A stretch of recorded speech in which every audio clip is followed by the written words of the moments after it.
Hello friends, welcome to my channel SMP Piano. Friends, ఈరోజు మనందరికీ తెలిసినటువంటి పాట ఆంధ్ర క్రైస్తవ కీర్తన పుస్తకంలో నుంచి 191వ పాట. లెంట్ డేస్ ఇప్పుడు మనం ఎక్కువగా పాడేటువంటి సాంగ్ అనమాట. లెంట్ డేస్ శ్రమల దినాల్లో పాడే పాట. ఆ పాట ఒకసారి పాడతాను. దాన్ని మనం ఎలాగా ప్లే చేయాలి, ఎలా వెతకాలి, ఆ కీస్ని ఏ స్కేల్ అవుతుంది ఏంటి అనేది మీకు ఈ వీడియోలో చూపిస్తాను, చూడండి. ఓకేనా? ముందుగా పాటను పాడతాను, చూడండి. ఎంతో వింత, ఎంతో చింత, యేసునాదు మరణమంత. ఇది పాట. మనం దీన్ని ఎలాగంటే, ఇప్పుడు నేను పాడిన పాట ఒక స్కేల్ అయి ఉంటుంది కదా. నేను ఆల్రెడీ 7 థీరీస్ చెప్పాను. నేను ఇప్పుడు 8th థీరీ, అంటే 7 కీస్ తీసుకొని చేశాను. ఇప్పుడు 8th కీ తీసుకొని చేస్తున్నాను. అది బి.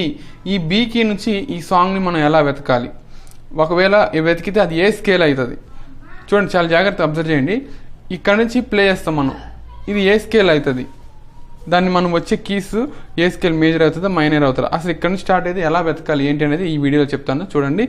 అలాగే ఫ్రెండ్స్, మీకు Telugu Christian songs 30 songs book చేయడం జరిగింది. కావాలనుకున్న వాళ్ళు నా నెంబర్ కాల్ చేయండి. నా నెంబర్ డిస్క్రిప్షన్లో ఇవ్వడం జరిగింది. అలాగే ఆన్లైన్ లెసన్స్ సంబంధించినటువంటి PDF బుక్స్ ఉన్నాయి నా దగ్గర. అవి కావాలనుకున్న వాళ్ళు కాల్ చేయండి. ఓకేనా?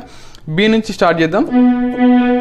ఇక్కడ నుంచి పాట ఎలాగంటే, మనం పాట 1కి 4 సార్లు మనకు బాగా తెలిసి ఉండాలి. పాడాలి నెంబర్ ఆఫ్ టైమ్స్. ఒకటి, మనం ఎక్కువగా పాటను వినాలి, కనీసం వినాలి, పాడాలి. రెండవది ఏంటంటే, కీబోర్డ్ మీద ప్రాక్టీస్ కూడా అలాగనే ఉండాలి. సబ్జెక్ట్ లేకుండా అయితే ఖచ్చితంగా వెతకలేము. ఇప్పుడు నేను చూపించిన దాని ప్రకారం మీరైతే చేయగలుగుతారు, కానీ ఇది ఇలాగని వేరే నెక్స్ట్ సాంగ్ ఏదైనా చేయాలంటే చేయలేరు. ఇంకొక విషయం చెప్పిన, ఎన్ని పాటలు ఇలా నేర్చుకున్నా కానీ మీకు ఇలాగ ఉంటుంది అని తెలుస్తుంది, కానీ సబ్జెక్ట్ నేర్చుకుంటేనే మీరు మీ అంతటి మీరు సాంగ్ విన్నది ప్లే చేయగలుగుతారు. ఓకే, అఫ్ కోర్స్ ఇలాగ ప్లే చేయొచ్చు కూడా, ఎందుకంటే ఇలాగ చేసి కూడా దేవుని ఆరాధన చేసుకోవచ్చు. చాలామంది చెప్తున్నారు, బ్రదర్ మీ వీడియోస్ వలన మేము కనీసం సాంగ్ని ప్లే చేయగలుగుతున్నామని చెప్పేసి అన్నారు. సో సంతోషం అండి, అది దేవుని కృప అదంతా. ఓకే, ఇప్పుడైతే ఇక్కడి నుంచి ప్లే చేద్దాం. ఎంతో వింత. సౌండ్ అక్కడి నుంచి బి నుంచి తీసుకోవాలి. సి రాలేదు. సి షార్ప్ వచ్చిందా? పోనీ రాలేదు. బి నుంచి డి వచ్చిందా? రాలేదు. డి షార్ప్ చూద్దాం. ఇప్పుడు చూడండి, ఇక్కడికి వచ్చేసరికి కొద్దిగా రిలేటివ్ ఫంక్షన్ కలుస్తుంది అనమాట. ఇప్పుడు నెక్స్ట్ కీకి వెళ్దాం. ఇది ఈకి వెళ్దాం. ఇదైతే ఎగ్జాక్ట్గా వచ్చేసింది. అయితే మనం నెక్స్ట్ కీ నొక్కుదాం. ఎఫ్ వచ్చిందో రాలేదు చూద్దాం. కానీ దీని తర్వాత కీ ఏదైతే ఉందో దాన్ని కూడా పలికిద్దాం. చూడండి, ఇప్పుడు ఇక్కడ ఎఫ్ అనేది మనకి అంత పర్ఫెక్ట్గా రాలేదు, కాబట్టి ఎఫ్ ప్లేస్లో ఎఫ్ షార్ప్ వేసుకొని చూద్దాం ఎలా ఉంటుందో చూద్దాం. ఓకేనా? సో మనకి ఇప్పుడు వచ్చినటువంటి మూడు కీస్ ఏంటి? ఆల్రెడీ బి అనేది మనం సెలెక్ట్ చేసుకున్నాం, దీని నుంచి స్టార్ట్ చేసాం కాబట్టి. ఇది కాక ఈ వచ్చింది, ఇప్పుడు ఎఫ్ షార్ప్ వచ్చింది అండ్ జీ వచ్చింది. ఓకేనా? నెక్స్ట్ స్టెప్ ఏంటి? మనం పాడకపోయినా కీబోర్డ్లో ఎగ్జాక్ట్గా పలికిద్దాం. ఓకేనా?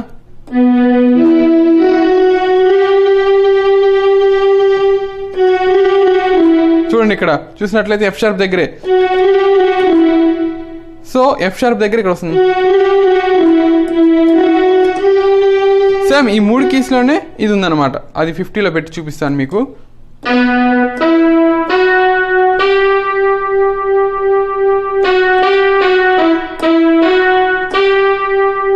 చూడండి, ఇక్కడ మనకేమొచ్చింది?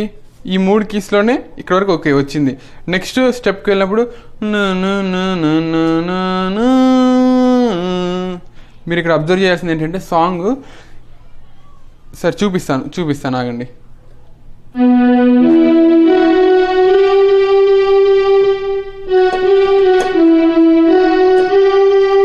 నెక్స్ట్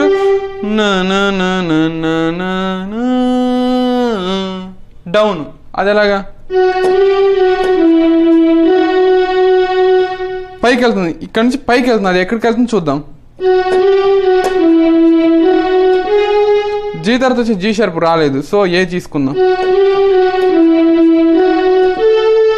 ఏ కూడా రాలేదు, ఏ షార్ప్ తీసుకుందాం.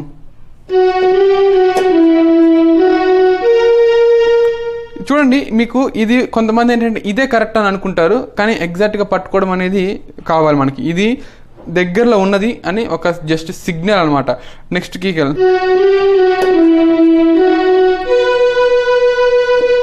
బి వచ్చింది. ఇక్కడ ఆల్రెడీ బి దగ్గర స్టార్ట్ చేసి బీనే వచ్చింది. ఓకేనా, పాట ఎలా ఉంటుంది మీరు చూసారా? యేసునాదు అక్కడ ఏంటి అనేది రావాలి. అది ఎలాగ చూపిస్తుంది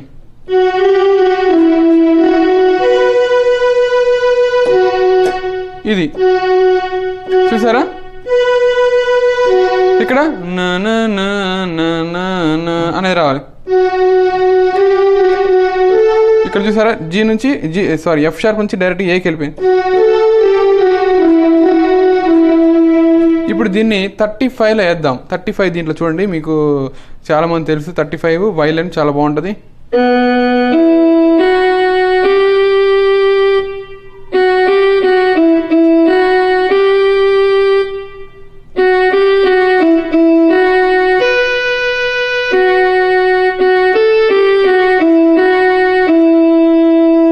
ఇప్పుడు మనం చూసినట్లయితే మనం బి నుంచి తీసుకున్నాం, వచ్చిన కీస్ ఏమేమి ఉన్నాయి చూసారా? బి నుంచి తీసుకున్నట్లయితే ఈ వచ్చింది, ఎఫ్ షార్ప్ వచ్చింది, జీ వచ్చింది, ఏ వచ్చింది అండ్ బి అగైన్ బి వచ్చింది, మళ్ళీ వచ్చింది. ఇప్పుడు దీన్ని బట్టి మనకి ఇది ఏ స్కేల్ అయి ఉంటుంది అంటే మనకు చాలామందికి వెంటనే మనకి స్ట్రైక్ అయిపోవాలి వెంటనే. ఎలాగా? ఒకటి మనకి స్కేల్ వచ్చేసరికి ఈ మైనర్ స్కేల్ అవ్వడానికి అవకాశం ఉంది, జీ మేజర్ స్కేల్ అవ్వడానికి అవకాశం ఉంది, అలాగే బి మైనర్ స్కేల్ అవ్వడానికి కూడా అవకాశం ఉందండి. బి మైనర్ స్కేల్ అవ్వడానికి అవకాశం ఉంది, అలాగే డి మేజర్ స్కేల్ అవ్వడానికి కూడా అవకాశం ఉంది. మొత్తం 4 స్కేల్స్ అవ్వడం. ఈ విధంగా మనకు వచ్చినటువంటి నోట్స్ ఏవైతే ఉన్నాయో ఈ నోట్స్ని బట్టి మనకి 4 స్కేల్స్ మనకి ఐడియా రావాలి. ఇప్పుడు చూసారు కదా, ఇప్పుడు వచ్చిన ఎన్ని 1 2 3 4 5 ఈ బి రిపీట్ అయింది. సో 5 కీస్ని బట్టి మనకి ఏమి స్కేల్స్ ఉన్నాయంటే వెంటనే చెప్పాలి. E minor scale, G major scale, B minor scale, D major scale. Actually E minor scale చెప్పిన వాళ్ళు జీ మేజర్ స్కేల్ చెప్పగలుగుతారు, ఎందుకంటే E minor is relative to G major scale కాబట్టి. ఓకేనా, and D major scale is relative to B minor scale. So మనకి relatives అనేవి కూడా తెలిసి ఉండాలి. మేజర్కి మైనర్ ఖచ్చితంగా రిలేటివ్ ఉంటాయి. అంటే రిలేటివ్ అంటే ఏం లేదు, ఒకే కీస్. ఇప్పుడు డి మేజర్ స్కేల్లో ఏ కీస్ అయితే ఉంటాయో బి మైనర్ స్కేల్లో అదే కీస్ ఉంటాయి. ఈ మైనర్ స్కేల్లో ఏ కీస్ అయితే ఉంటాయో జీ మేజర్ స్కేల్లో కూడా అవే కీస్ ఉంటాయి అనమాట. సో మనకి 4 స్కేల్స్ వచ్చాయి. నెక్స్ట్ స్టెప్కి వెళ్ళినప్పుడే కదా మనకి వేరే కీ వచ్చిన దాని ప్రకారంగా. ఇప్పుడు ఫర్ ఎగ్జాంపుల్ మనకి డి మేజర్ స్కేల్ అనుకోండి, సి షార్ప్ వచ్చింది అనుకోండి, అది డి మేజర్ స్కేల్ కానీ లేకపోతే బి మైనర్ స్కేల్ కానీ అవుతుంది. కావాలని చూసుకోండి మీరే. డి మేజర్ స్కేల్ కానీ బి మైనర్ స్కేల్ కానీ అవుతుంది ఏది సి షార్ప్ వస్తే. ఒకవేళ సి వచ్చింది అనుకోండి, సి వచ్చినప్పుడు ఈ మైనర్ స్కేల్ కానీ జీ మేజర్ స్కేల్ కానీ అవడానికి అవకాశం ఉంది. కావాలని చూసుకోండి మీరు కీస్ని బట్టి. సి షార్ప్ వేసుకొని చూడండి, బి నుంచి సి షార్ప్ మనకి ఇంకా డి అనేది కన్ఫర్మ్ కాలేదు. సో డీనా అది తర్వాత చూద్దాం. డి ఒకవేళ 4 వచ్చిన డి 4లోనే ఉంటుంది డి అనేది. సో సి షార్ప్ అనేది వేరియేషన్. సి షార్ప్ వచ్చినప్పుడు మనకి డి మేజర్ స్కేల్ కానీ బి మైనర్ స్కేల్ కానీ, లేదు సి షార్ప్ కాకుండా సి వస్తే మనకి ఈ మైనర్ స్కేల్ కానీ జీ మేజర్ స్కేల్ కానీ అవ్వడానికి అవకాశం ఉంది. సో చూద్దాం నెక్స్ట్ స్టెప్ ఎక్కడి వరకు వచ్చాం, ఫస్ట్ నుంచి చేద్దాం.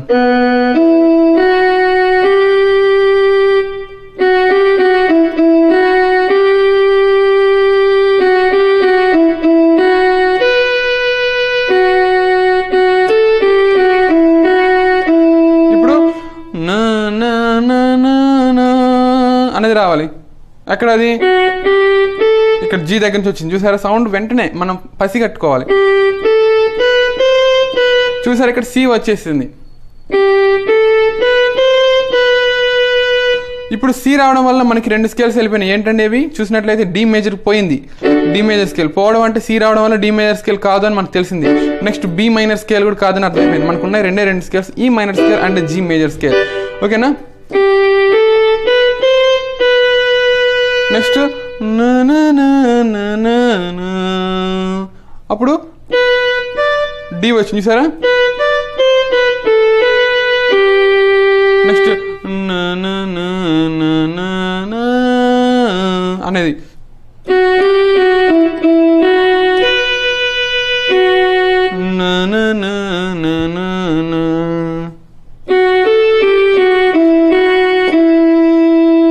ఇక్కడ ఎండ్ ఎక్కడైంది మనకి పల్లవి అయిపోయింది. ఓకే, పల్లవి అయిపోయింది అంటే ఈ దగ్గర ఎండ్ అయింది అంటే ఇది ఈ మైనర్ స్కేల్ చూసుకోవాలి. మనకి ఈ దగ్గర ఆగింది, ప్లస్ వచ్చిన కీస్ ఏంటి ఈ ఎఫ్ షార్ప్, జి, ఏ, బి, సి, డి, ఈ. సో ఈ వచ్చినటువంటి కీస్ని బట్టి ఈ మైనర్ స్కేల్ ఈ విధంగా మనం గుర్తుపట్టాలి. ఎక్కడ పాట ఒరిజినల్ స్కేల్ ఇదో కాదు, కానీ మనం ఏంటంటే పాట బి నుంచి తీసుకున్నప్పుడు వచ్చినటువంటి సౌండ్ అబ్జర్వేషన్ కీస్ రిలేటివ్ అనేది తెలిసినప్పుడు మనకు వచ్చినటువంటి స్కేల్ ఏంటి అంటే ఈ మైనర్ స్కేల్. ఈ విధంగా గుర్తుపట్టుకోవాలి. ఓకేనా ఫ్రెండ్స్, మీకు ఇంకొక నిమిషం 50లో పెట్టి చేసి చూపిస్తాను కదా ఒక్కొక్క.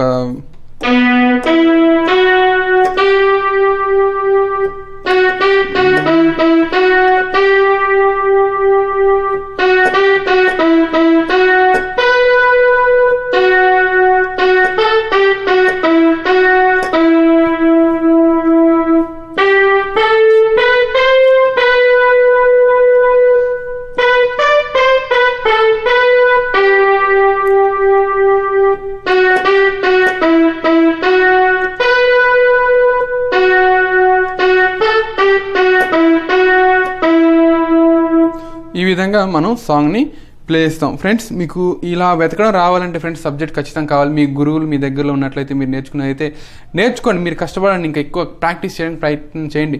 లేదు మీ దగ్గర అవైలబిలిటీ లేదు, సబ్జెక్ట్ లేదు అనుకోండి, నాకు కాల్ చేయండి. నేను మీకు సబ్జెక్ట్ PDF బుక్స్ ఇస్తాను నేను. అలాగే కొంతమంది ఏంటంటే ప్రాక్టీస్ చేసుకుంటూ ఉంటే ఇంట్రెస్ట్ పోతుందంట ప్రాక్టీస్, ఎందుకంటే బోర్ కొడతా ఉంటుంది ఖచ్చితంగా.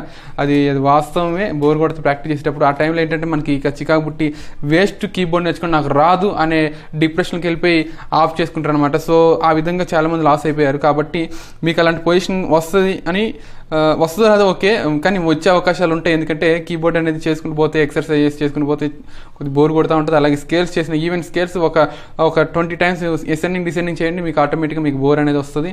సో ఆ విధంగా మనం ఏంటంటే ఎంకరేజ్మెంట్ అంటే ఇంట్రెస్ట్ రావడం కోసము ఆ 30 సాంగ్స్ అనేవి మీకు యూజ్ అవుతాయి. కనీసం ఆ 30 సాంగ్స్ ప్లే చేయడం వలన మీరు ఏంటంటే నేను కీబోర్డ్ ప్లే చేశాను, కనీసం ఒక 2 పాటలన్నా ప్లే చేశాను కాబట్టి మీకు ఆ విధంగా ఉత్సాహంగా మీరు కీబోర్డు ఇంట్రెస్ట్ చూపించి మీరు నేర్చుకోవడానికి అవకాశం ఉంటుంది. ఫ్రెండ్స్, మీకు ఈ వీడియో నచ్చినట్లయితే లైక్ చేయండి, కామెంట్ చేయండి, మీ ఫ్రెండ్స్కి షేర్ చేయండి. అలాగే సబ్స్క్రైబ్ చేయకపోతే ఇప్పుడే సబ్స్క్రైబ్ చేయండి. ఓకేనా? అలాగే నా దగ్గర ఉన్నటువంటి PDF బుక్స్ కావాలంటే నా నెంబర్ కాల్ చేయండి. నా నెంబర్ చెప్తున్నాను 7095641359. ఇది నా నెంబర్ కాల్ చేయండి. ఓకే ఫ్రెండ్స్, నేను మళ్ళీ మీకు కొత్త వీడియోతో మళ్ళీ వస్తాను మీ ముందుకి. అంతవరకు దేవుని కృప మనకు మన కుటుంబాలకు ఎల్లప్పుడూ తోడుగా ఉండి నడిపించును గాక. ఆమేన్.